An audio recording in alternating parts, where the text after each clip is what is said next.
என்னை நேசிக்கும் அன்பு உள்ளங்களுக்கு இனிய வணக்கங்களுடன் நான் உங்கள் தினேஷ். இன்னைக்கு நம்ம இந்த வீடியோவில் என்ன பார்க்க போகிறோம் பார்த்தீங்க அப்படின்னா, நவராத்திரி விழாவும் அது போக பார்த்தீங்கன்னா இந்த குழு வைக்கிறதுக்கான காரணமாக பார்க்க போகிறோங்க.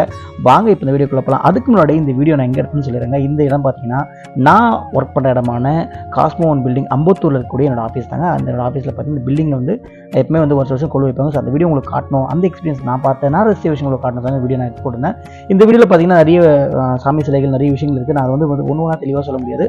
பட் நான் என்னென்ன பார்த்தனோ நான் கேள்விப்பட்டேன், நான் என்னென்ன விஷயங்கள் நான் தெரிஞ்சு கேள்விப்பட்ட விஷயங்கள் உங்களை பகிர்ந்து ஆசைப்படுறேன்.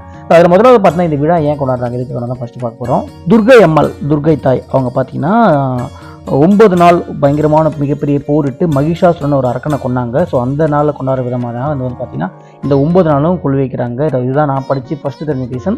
ஸோ இந்த 9 நாள்னு பார்த்தீங்கன்னா இந்த 9 நாள் வந்து 3 ஸ்ப்ளிட் பண்ணுறாங்க. ஃபஸ்ட்டு பார்த்தீங்கன்னா தைரியத்தையும் வீரத்தையும் வரதுக்காக வந்து பார்த்தீங்கன்னா நம்ம வந்து கடவுள் வழிபடுறதாகவும், ரெண்டாவது 3 நாள் அதாவது ஃபஸ்ட்டு 3 நாள் ரெண்டாவது 3 நாள் பார்த்தீங்கன்னா செல்வமும் செழிப்பும் பெருன்னு சொல்லிட்டு கடவுளை வணங்குறதாகவும், மூணாவது ஒரு 3 நாள் அதாவது 7, 8, 9 இந்த 3 நாள் பார்த்தீங்கன்னா கல்வி ஞானமும் வரணும்னு சொல்லிட்டு சாமி வழிபடுறதா வந்து இந்த நம்பிக்கை இருக்குங்க. ஸோ இந்த 9 நாள் பார்த்தீங்கன்னா இப்படி தாங்க வந்து ஜனங்க வந்து வழிபடுறாங்க. ஸோ நான் கேள்விப்பட்ட தெரிஞ்சு தான் உங்களுக்கு சொல்கிறேன். அதுக்கப்புறம் பார்த்தீங்கன்னா இதுலேயும் வந்து பார்த்தீங்கன்னா நிறைய சாமி சிலைகள் பார்த்தீங்கன்னா அஷ்டலட்சுமி வச்சிருப்பாங்க. ஆதிலட்சுமி, தனலட்சுமி, தாயலட்சுமி, வீரலட்சுமி, விஜயலட்சுமி, விஜயலட்சுமி, கஜலட்சுமி, சாந்தானலட்சுமி சொல்லிட்டு மொத்தம் வந்து 8 அஷ்டலட்சுமி மேலேயில் காட்டியிருப்பாங்க. அது போக பார்த்தீங்கன்னா பெருமாளோட அவதாரங்களை பார்த்தீங்க அப்படின்னா மச்ச அவதாரம், கூர்ம அவதாரம், வராக அவதாரம், நரசிம்ம அவதாரம், வாமன அவதாரம், பரசுராம அவதாரம், ராம அவதாரம், பலராம அவதாரம், கிருஷ்ண அவதாரம், கல்கி அவதாரம் சொல்லிட்டு மேலே பார்த்தீங்கன்னா 10 அவதாரம் வச்சிருப்பாங்க.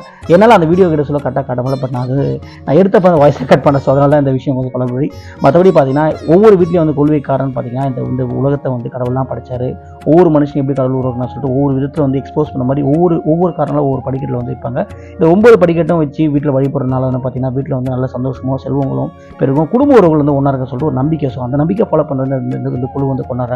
இது போக வந்து நிறைய வரலாற்று காரணம் இருக்குது. அது போக பார்த்தீங்கன்னா அறிவியல் ரீதியான காரணம் பார்த்தீங்கன்னா புரட்டாசி மாத சமயத்தில் வந்து நான்வெஜ் சாப்பிடாம விரதம் இருப்பாங்க. அதாவது பெருமாள் சில விரதம் இருப்பாங்க. அந்த காரணம் பார்த்தீங்கன்னா இந்த சமயத்தில் வந்து பார்த்தீங்கன்னா கால சூழ்நிலை மாற்றத்துக்காக பார்த்தீங்கன்னா நம்ம வந்து நான்வெஜ் சாப்பிட மாட்டோம். ஸோ அதனால் பார்த்தீங்கன்னா கொழு வச்சுனால பார்த்தீங்கன்னா ஈவினிங் டைமில் வந்து நல்ல ஸ்நாக்ஸ் பண்ண முடியாது, சத்தான உணவுகள், பருப்புகள், நல்ல உணவுகள் வந்து பரிமாறி சாப்பிடுவாங்க. ஸோ இந்த மாதிரி காரணங்கள் அந்த கொழு வைக்கிறாங்க. என்ன பொறுத்தவரைக்கும் கடவுள் நம்பிக்கைன்றது பார்த்தீங்கன்னா உறவுகளை ஒன்று சேர்க்கறதுக்கும் எல்லாரும் ஒற்றுமையாக தான் கடவுள் நம்பிக்கை ரொம்ப முக்கியம் நினைக்கிறேங்க.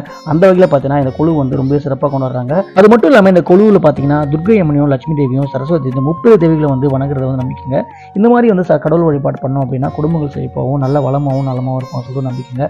நான் ஆரம்பத்தையே சொன்னதாங்க, ஒரு கோவில் விஷயம், ஒரு சாமி விஷயம், ஒரு மத நம்பிக்கைனா குடும்ப உறவுகளையும் நண்பர்கள் இணைக்கணுங்க.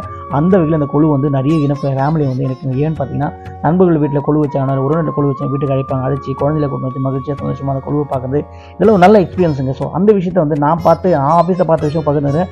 பட் நான் ஒருவேளை வந்து யாராவது ஃப்ரெண்ட்ஸ் போனால் கண்டிப்பாக அதுவும் பார்க்குறேங்க. உங்களுக்கு வீடியோ பிடிச்சா மறக்காமல் லைக் பண்ணி விடுங்க. மறக்காமல் உங்கள் ஃப்ரெண்ட்ஸ் அண்ட் ஃபேமிலிக்கு வீடியோ ஷேர் பண்ணிவிடுங்க. தேங்க்யூ ஸோ மச் ஃபார் வாட்சிங் திஸ் வீடியோ. பாய்.